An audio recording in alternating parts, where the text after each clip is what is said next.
Okay, so today we got another golf cart that came into the shop, and they believe it was the starter. They were stepping on the pedal, and the cart was doing absolutely nothing. So the rule of thumb when something usually goes wrong with your machine or your small motor is typically you want to look at the easy stuff first. And one thing you never want to do is, we call it the homeowner's opinion, is you don't want to take your machine to a shop and say, I think it's this, especially if it's an expensive part, because what happens is they automatically know, okay, well, they are already prepared that it could be this and that they're going to pay for this. So you always want to start with the easy stuff first. So if you're going to take it into a shop or something, start with something really inexpensive and say, I don't believe it's this. I think it's maybe the fuse. Maybe it's a bad fuse. And because if you give an educated guess for something more expensive, which we come across all the time, they always think it's something worse, and it turns out to be something simple. So in this case, they believe it's the starter. Now, a starter for the golf cart can run you anywhere, depending on where you shop, whether it be Amazon or you go to the dealer direct, anywhere from $60 on up to $250. Okay, so their homeowner's opinion is the starter. So we're going to take a look here, and I'll show you what we found. All right, so here is the cart, and I already took the seat off. The seat, basically, you just pull the handle, fold it up, and pull it straight up. The seat's back there, but it just locks into these two levers down there. All right, so the first thing is you can see the key turned on. Now, when you step on it, it's not doing anything. Completely dead. All right, so the first place you want to start is your battery. You get yourself a little voltmeter, and see if I can do this with one hand here. One of these days I will get a camera set up, and find your positive. For those that don't know, your positive will have the plus sign on it, which that one does there. And we're gonna hook a terminal up to the positive, and we will get our negative, and hook one to the negative. Now our meter is giving us plenty of volts,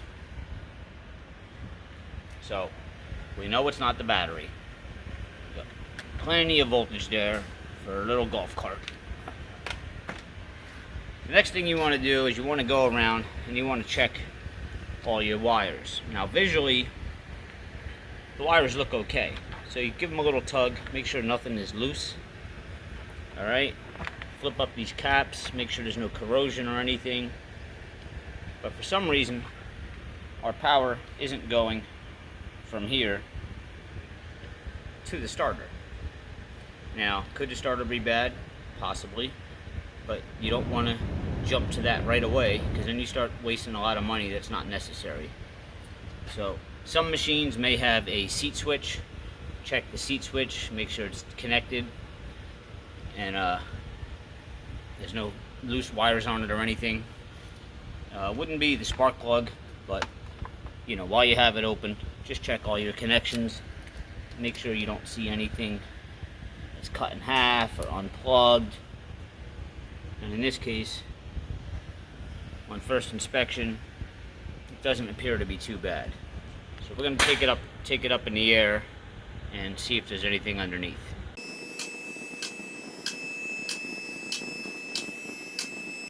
Now, not everybody's going to have access to a lift to be able to get underneath. If you have a jack, maybe some car ramps, you could pull it up and get it up in the air. But you want to, however you can get it up there or get underneath, you want to just kind of do a inspection underneath. Now, we don't need to inspect, obviously, anything to do with our suspension. It's going to be more or less in where your wires are starting where the pedal is, because when you depress the pedal, you're getting nothing. So everything here in the pedal seems to be connected. So we will go back here and look at some of our wiring here. And up there is the starter, which you can see. It's the wires from the starter, but you can access them from above. Alright, so one thing you can do is just kind of check them all. Make sure you don't see any breaks. Make sure they're tight. They all seem to be pretty tight and good up there. Alright, so upon inspection, all the wires seem to be okay. Now, we're gonna bring our, I gotta walk over here. We're gonna bring our cart back down. With your voltmeter, the next thing you wanna do is starter. I hooked up the meter already here. Starter has a positive wire, which, let's see if I can get this down there. There it is, you can see is red. Okay, so we have our positive terminal connected to positive wire. And this positive, the negative from our battery meter, I'm sorry, to your black wire here, which is the negative. Now, the way this works, when you depress that pedal, the battery will send that voltage to there. So, if we step on the pedal, put our meter here, we're getting nothing coming in.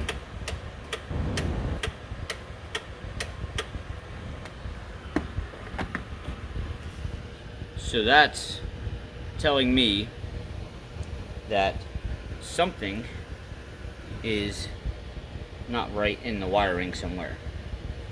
So even though upon inspection everything looks good, remember they are covered by wire looms, so there could be a break in the wire somewhere.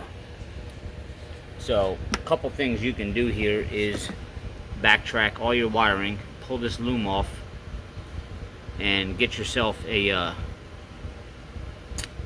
tester, a power tester with a bulb on it, and kind of track back until you get that bulb to light up and see where the break is. But before you do that, you can, and again, you probably did this on your pre-inspection, but you want to just wiggle stuff, okay? So you start up front and just wiggle wires as you're stepping on that pedal. Alright, come up here. It's kind of, sometimes if there's a break, by you wiggling it, it may make the wires touch, and this thing would start.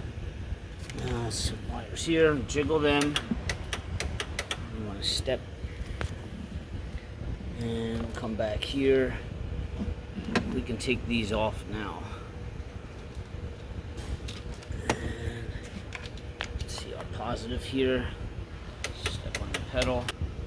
Here's our negative. Up. There it goes. That's it right there. There it is. I'll be darned.